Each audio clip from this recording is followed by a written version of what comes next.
మహారాష్ట్ర ఎన్నికల్లో ఎంఐఎం మంచి ఫలితాలనే సాధించింది. కాకపోతే ఎక్కడ మేయర్ అయ్యేటటువంటి అవకాశం లేదు.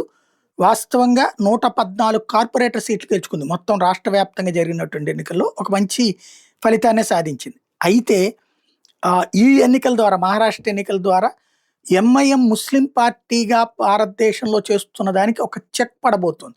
కాంగ్రెస్ పార్టీ ముస్లిం సంతుష్టీకరణతో కూడినటువంటి సెక్యులర్ పేరుతో ముస్లింలని సంతుష్టీకరించి ఓట్లు సాధించేది.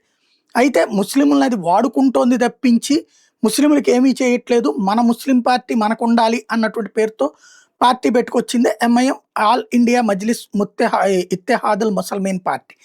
ఏఐఎంఐఎం దేశంలో పోటీ చేస్తున్నప్పుడల్లా కాంగ్రెస్ ఏం గొడవ చేస్తుంది, ముస్లింల ఓట్లు మాకు రాకుండా చీల్చడానికి బీజేపీ బీ టీమ్ అని చెప్తా ఉంటుంది.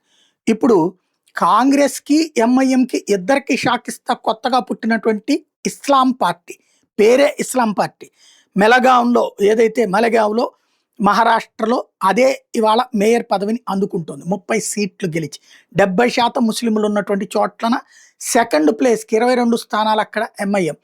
అంటే ఎంఐఎంని దాటి ఇస్లాం పార్టీ వచ్చింది. ఇప్పుడు అక్కడ సక్సెస్తో దేశవ్యాప్తంగా ఇస్లాం పార్టీ విస్తరించాలనుకుంటుంది.